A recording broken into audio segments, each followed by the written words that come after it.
Bom dia a todos, né? Obrigado aí pela participação no evento. Queria agradecer, né, o convite aí pela E2AI e a Live University, também parabenizá-los aí, né, por esse quarto congresso, tá bom? Para quem não me conhece, eu sou o Gustavo Gataz Ayub, né? Estou trabalhando aqui na Splunk há mais ou menos há um ano, desculpe, né? Sou responsável hoje por desenvolvimento de negócios, e trabalho com dados e inteligência artificial desde sempre, né. O tema que eu sugeri, né, apresentar para vocês, vocês vão notar que ele tem bastante conexão com o que foi apresentado pelo Gabriel Dias anteriormente, tá.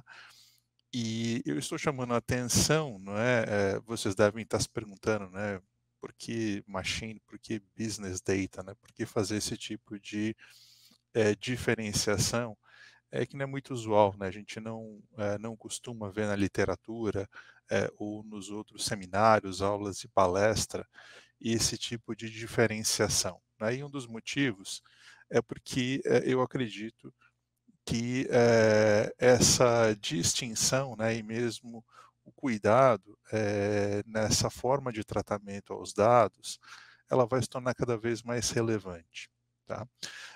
Então, para a gente começar aqui a nossa conversa, né, eu gostaria de esclarecer um pouquinho melhor para vocês, né. Então, quando a gente pensa, em dados, né, existe obviamente, algumas, definições e caracterizações, né, vindo da área de processamento de sinais, da estatística, né. Mas quando a gente pensa, no processo de coleta, principalmente de dados, tá? Quando a gente pensa no processo de extração de informação, é possível, tá, caracterizar os dados segundo a sua geração, tá, pessoal? A forma como esse dado ele foi gerado e, consequentemente, capturado, tá? Quando nós olhamos as informações, os dados que as nossas organizações trabalham hoje primordialmente, em sua maioria, a natureza desses dados é humana, tá? Se a gente olhar a história aí da informática, né, a gente passou durante os primeiros anos aí da informatização das empresas, havia um foco muito grande na captura, né, e o processo todo de captura e geração de dados, ele tinha sempre um elemento humano muito forte, né. Então nós chegamos a ter, por exemplo, no passado, a profissão das digitadoras, né. As digitadoras, em sua maioria, seu papel qual que era? Era pegar, dados que haviam sido, gerados e catalogados ao longo de décadas para as empresas e, fazer a entrada dessa informação num computador a partir de um processo de digitação. Então nós tínhamos pessoas gerando dados e pessoas, capturando esses dados e digitalizando dentro, de um computador, né. Com aí o advento da computação pessoal, a própria internet, a gente começou a acelerar esse processo, né. Então, por exemplo, a profissão de digitador, né, ela praticamente não existe mais, né. Hoje, a maior parte dos dados que nós trabalhamos nas empresas, eles ainda têm essa origem humana, né. Então, nós, né, os usuários, os funcionários, colaboradores, clientes das organizações, nós geramos de alguma forma, né, os dados que são utilizados. Quando nós acessamos um sistema, um portal, uma app mobile, nós estamos gerando dados, né, e as organizações capturam esses dados e fazem aí algum tipo de aplicação, né, em cima desses dados. Acontece o seguinte, não é, pessoal? Existe uma outra forma de geração de dados, né, que é caracterizada como Machine Generated Data. Tá? Machine porque originalmente, né, quando se cunhou essa terminologia, havia uma preocupação, né, em separar dados que eram gerados por pessoas e dados gerados por máquina, mas se nós olharmos numa interpretação um pouco mais moderna e atual, a gente pode entender, né, que machine data é um dado que foi gerado por uma máquina ou por um dispositivo, né? Obviamente utilizando-se em muitos casos sensores, como foi falado aí pelo Gabriel, mas de forma mais moderna, nós também podemos caracterizar machine data como dados gerados por algum componente de aplicação, por software, né? Então, tipicamente, quando a gente lida com software, é cada vez mais comum e importante instrumentar aplicações, instrumentar programas, né? Então, via de regra, todo programa de computador acaba gerando dados para que ele possa ser depurado. Ele gera dados relacionados ao próprio comportamento desse software, né? E à medida que a gente tem mais equipamentos conectados, à medida que a gente tem mais software sendo produzido, a gente vai ter mais machine data, tá? Então, o que nós temos aqui é uma nova perspectiva, tá? Então, nós continuamos tendo dados gerados direta ou indiretamente por pessoas, mas nós temos também dados que são gerados por máquinas, equipamentos, ou aplicativos, programas de computador, tá?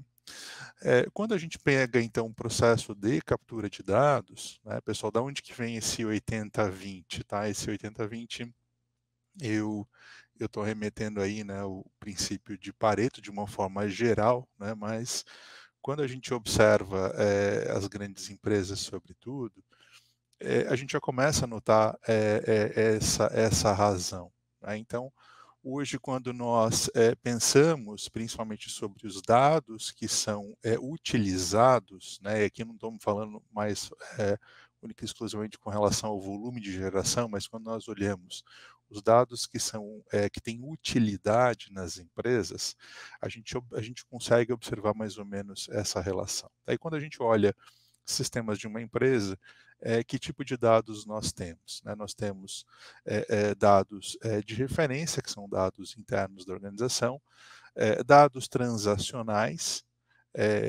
que são capturados ainda, né, primordialmente sob a forma relacional, né? Então são tabelas, planilhas, né, dados que possuem algum tipo de estrutura, e nós temos um crescimento aí no volume de dados não relacional, tá? Uma outra característica importante, né, quando a gente conecta com o tema de machine data, pessoal, é que os dados gerados por máquinas, por aplicativos, eles são primordialmente não relacionais, primordialmente não estruturados, né? Então, o que que a gente observa cada vez mais é um crescimento, né? A gente vai entender aí alguns fatores que influenciam isso, né? E uma relevância cada vez maior desse tipo de dado, né? Com relação à relevância em função do volume, eu acredito que vocês já consigam imaginar, eu vou trazer alguns exemplos, né? A própria a palestra do Gabriel já falou sobre isso, né? E com relação a algumas aplicações, tá? Que a gente vem trabalhando bastante aí no mercado. Para a gente entender essa questão do volume, né, é inevitável a gente entender a relação entre demografia e silício, tá? O que acontece nas empresas não é muito diferente do que acontece na nossa casa e o que está acontecendo no mundo de uma forma geral, tá? Se nós olharmos a demografia do mundo ao longo de uma década, ao longo de uma década, dificilmente a gente vai observar um crescimento populacional aí superior a 20%, né? Vai ficar ali entre 10% e 20%. Por outro lado, se nós começarmos a observar o crescimento no poder computacional, se nós observarmos o crescimento no volume de dispositivos conectados, se nós olharmos, né, o crescimento no volume de dados trafegados, né, aí nós temos um crescimento brutal, né? Falando aí, trazendo um dado somente de crescimento populacional na última década, a gente está falando aí de mais de 2.000%, tá? O que significa isso? Né? Significa que, né, naquela analogia que eu comentei, né, se nós imaginarmos então o volume de dados que é gerado a partir de pessoas versus o volume de dados que é gerado a partir de máquinas, programas de computador e aplicativos, a gente vai ver uma diferença cada vez maior, né. Então esse 80-20, ele tende, né, em algum momento a termos aí esmagadoramente machine data, né, num volume muito maior ao comparado com human generated data, tá. Por que que isso é importante, não é, pessoal, e por que que eu estou chamando a atenção de vocês? Porque isso, quando a gente pensa, no mundo, né, de analytics, ainda a realidade da maioria das empresas é olhar com mais atenção, né, e voltar aqui um pouquinho, no slide, ao universo de dados que é gerado primordialmente por pessoas, tá. Então, por que eu estou trazendo atenção a esse assunto, né, porque existem aí, né, já existe hoje um grande desafio, né, que se apresenta, e muito provavelmente nas próximas décadas a gente vai trabalhar muito em cima, desses desafios, tá. Acrescentando a isso tudo, né, pessoal, o que que aconteceu aí, no último ano e meio, né, com essa pandemia? Nós tivemos uma série de transformações aí, né, comportamentais. Então, nós tivemos aí, as pessoas mudanças aí no ambiente de trabalho, na forma como, a gente trabalha, como a gente estuda, como a gente consome, informação, produtos e serviços, né. Trazendo alguns dados gerais, a gente teve aí 70% de aumento no tráfego de internet, né, justamente por essa questão, da gente deixar as pessoas mais tempo em casa, trabalhando de casa. Nós tivemos um aumento brutal aí no comércio eletrônico, né. Infelizmente, o comércio tradicional foi muito afetado, né, as pessoas automaticamente passaram a consumir, a fazer mais compras, pelos meios eletrônicos, tá.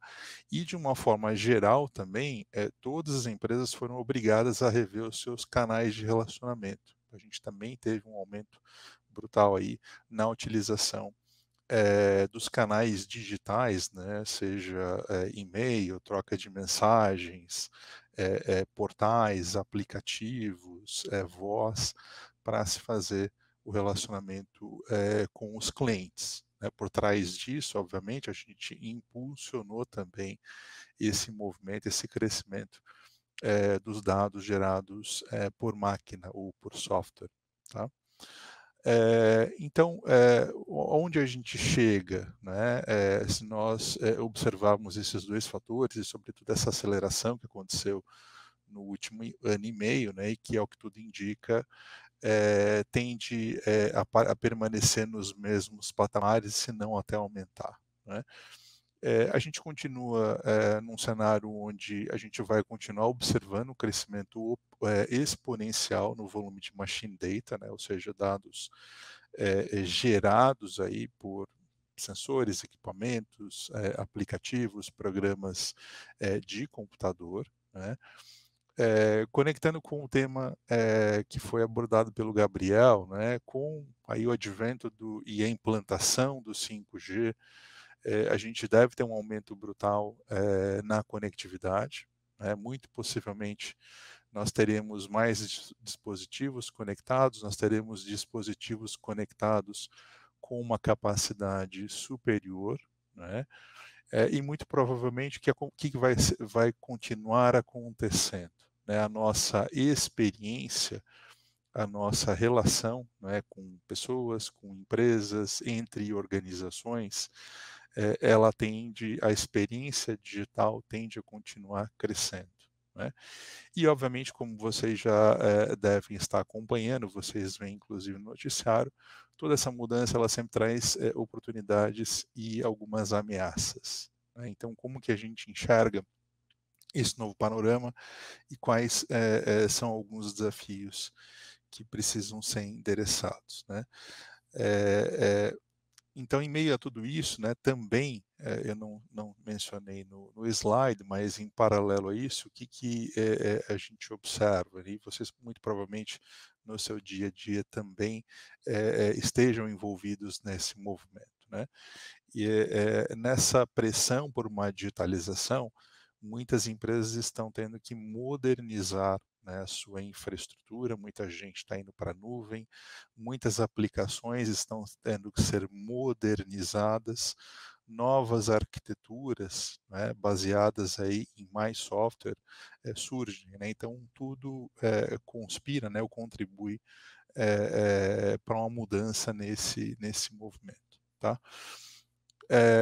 Então, primeiro fator, né, primeiro aspecto importante, lidar com machine data vai exigir novas capacidades, né, para a maior parte das empresas. O machine data, ele, como eu falei para vocês, ele predominantemente ele é não estruturado, tá? Então, nós vivemos aí nos últimos 15, 20 anos, talvez o que seja uma primeira onda do Big Data, né? A gente começou a falar do Big Data, começou a se falar da importância aí dos temas, né, dos 4 Vs, né? Volume, variedade, variabilidade, velocidade, né? Isso já aconteceu, isso vem sendo tratado pelas empresas. O que eu acredito que está começando a acontecer e vai acontecer nos próximos anos, a gente vai ter que dar um salto, tá, pessoal? Então, uma mudança extremamente importante é que a ordem de grandeza nessas dimensões, ela tende a se multiplicar algumas vezes, né? Então, se a gente pensa no aspecto da demografia, né, então, assim, o que, que era um alto volume de dados até pouco tempo atrás, o que vai ser alto volume de dados? O que era variedade, variabilidade e o que é agora, e assim, da mesma forma, a velocidade, né? Então, estar preparado para lidar com esse novo desafio, né, é um tema, né, que muitas empresas já estão endereçando, né, e por isso que eu achei interessante trazer, né, ainda mais aqui que a gente está falando de um congresso de ciência de dados. Então, é quase que trazendo um apelo e chamando a atenção de todos vocês que nós precisamos começar a olhar com cada vez mais carinho para esses temas, né? A boa notícia é o seguinte, tá, pessoal? Quando a gente pensa em machine data, embora sejam, por definição, né, dados que são não estruturados, que são gerados por equipamentos, por aplicações, por software, a boa notícia é que, em geral, o machine data consegue trazer uma série de insights para a gente, né? Insights de negócio, insights que vão nos permitir, que permitem às empresas ser mais eficientes, atender melhor o seu cliente, entender um pouquinho melhor o comportamento do seu cliente. Então, todos aqueles objetivos que sempre foram perseguidos pela área de analytics, talvez no primeiro momento focando mais em cima de dados gerados por humanos, eles continuam, eles permanecem os mesmos, tá? O que muda a gente vai ter, obviamente, que é muito bom, uma oferta, uma abundância maior de dados, né? Resta a gente ter a capacidade de lidar com esses dados. Então, quando a gente pensa, por exemplo, um ambiente de uma empresa, né, imagina que a gente tem um e-commerce, né, então nós temos ali um sistema que está o tempo todo interagindo com o cliente, capturando informações de navegação, capturando os pedidos. Nós temos aí plataformas de integração, né, à medida que a gente vai caminhando para a nuvem, vai componentizando as aplicações, a gente vai ter cada vez mais interfaces. Compreender a interfaces desses componentes é fundamental para manter os sistemas operando, mas também para manter a saúde, manter a experiência, né? Então, qual que é a grande novidade, né, pessoal? O machine data, e quando a gente pensa no machine data em fluxo, né, quando a gente coloca fortemente o componente da velocidade, ele nos permite, né, se a gente tiver a capacidade, né, de armazenar de forma, capturar, armazenar de forma eficiente, indexar essa informação e começar a traçar aí as correlações, a gente vai perceber que tem muita fonte de novos insights dentro do Machine Data, em conjunção com os dados de negócios, dados transacionais que as empresas já possuem, que pode ser utilizado, né? Então, isso é um fenômeno, né, pessoal, que vai se tornar cada vez mais comum. Então, quando a gente pensa que eu estou falando de 4 fontes desestruturadas, com informações em fluxo, né, a gente consegue utilizar isso, por exemplo, para resolver uma série de problemas de negócio, né, entender o comportamento do cliente, resolver mais rapidamente problemas de satisfação do cliente, fazer um melhor planejamento aqui das minhas operações, né? Então, com Machine Data, tá, pessoal, qual que é uma mudança importante que está acontecendo? A gente está vivendo aí a era da inteligência operacional, né? Então, tudo que sempre se falou em analytics nos últimos anos, a gente vai vivenciar em maior volume e em maior velocidade em dimensões não vistas anteriormente, né? Se a gente pensar então em roadmap, né, de adoção de inteligência operacional, o que a gente está falando aqui? Basicamente, está falando que as organizações elas precisam adquirir a capacidade, então, de lidar com esse novo tipo de dado de forma eficiente, e a gente precisa ampliar a nossa capacidade de monitoração, né? Aumentar a visibilidade sobre o que acontece na organização e a capacidade da gente, não é, extrair esses insights e tomar as ações em tempo real, né? Então, é nesse sentido que eu falo. O que a gente vai fazer não é muito diferente daquilo que a área de analytics sempre se propôs a fazer. O que está mudando, basicamente, é que a gente vai estar dando um salto aí, né, no que diz respeito ao tamanho dos desafios, né, à dimensão das coisas. E, obviamente, mais uma vez, a gente vai ter que se adaptar a essa nova realidade. Tá?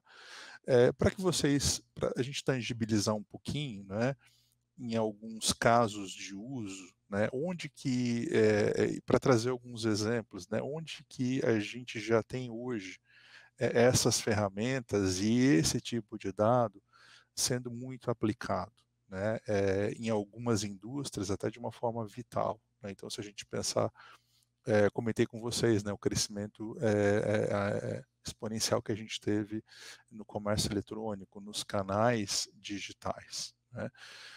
Se a gente pensar no tema de experiência do cliente, experiência do consumidor, né, que no varejo é vital, né, como tem nessa imagem aí, se nós pensarmos aí varejo de moda, é mais competitivo ainda, né?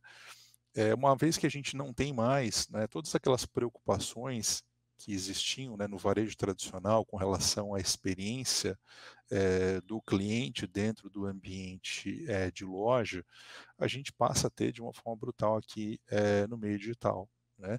E quando nós estamos diante de uma situação onde nós temos mais componentes de software, mais componentes de integração, maior interdependência, potencialmente os eventos onde nós temos falhas, indisponibilidade, lentidão, nós temos uma série de fatores que podem afetar positivamente ou negativamente essa experiência, né? Então, a gente tem a capacidade de utilizar essas informações, né, esse machine data, que uma plataforma de e-commerce, por exemplo, mais todos os seus mecanismos interconectados possuem, torna-se fundamental, né?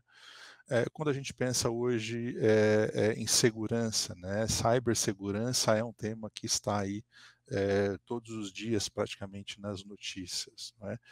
É impossível hoje uma empresa, né, uma grande empresa sobretudo, conseguir, não é, implantar políticas de monitoração, políticas de prevenção, políticas de combate a ameaças, se ela não for capaz também de concentrar e capturar uma quantidade enorme aí de informações que vem aí de equipamentos, sistemas de proteção, sistemas de monitoração, para conseguir identificar suas ameaças, traçar políticas, traçar e operacionalizar planos aí de investigação, de combate aí a essas ameaças, tá.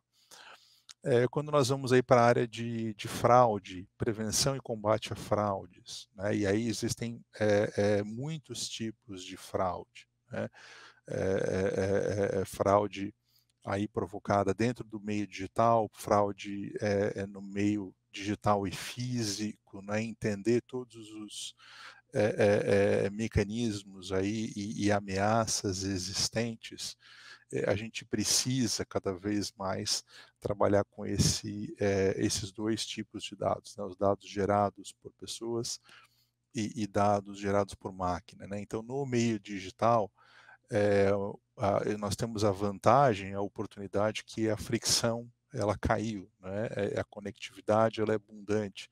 Por outro lado, as empresas estarão cada vez mais sujeitas, né, a esse tipo de situação. Então, utilizar machine data passa a ser fundamental. E por final, como o Gabriel mencionou, né, com essa maior conectividade, uma presença maior aí de dispositivos mais inteligentes e conectados, a gente vai ter muito provavelmente algumas ondas nos próximos anos, né, e aí capturar as informações desses dispositivos, entender o comportamento, planejar e tomar ações vai ser fundamental. Então a gente já começa a ter esses 4 grandes cenários, né, que são, obviamente, fruto aí dessa mudança, né, desse, universo digital, como eu estou chamando aqui, né, que a gente já enxerga nos dias de hoje e que com essas novas inovações, a gente deve ver em escala cada vez maior, né. Então machine data em crescimento exponencial, né, sendo puxado por conectividade e experiências, digitais, tá bom? Bom pessoal, como eu falei, né, para vocês, o objetivo dessa conversa então era realmente chamar a atenção, de vocês para esse tema, né. Como eu falei, eu acredito que a gente, vai viver aí um novo ciclo, né, a gente vai um novo ciclo de crescimento na área de Big Data Analytics, impulsionado sobretudo aí por esses aspectos e essas mudanças recentes, tá. Quem quiser, conhecer um pouquinho mais sobre o trabalho que a gente realiza, quem quiser conversar um pouquinho em maior detalhe, eu deixo aí os meus contatos, eu fico à disposição, né, quem quiser, fica à vontade para me adicionar no LinkedIn, se não pode me passar, um e-mail, tá. Esse telefone eu peço desculpas, ele acabou indo no slide, ele tá incorreto, mas por e-mail, ou no LinkedIn vocês conseguem me acessar, tá bom. Então eu queria, voltar aí de volta para o Carlos, né, e ver se a gente tem alguma pergunta, mas se não, eu queria só agradecer a todos aí a participação e espero que vocês tenham gostado.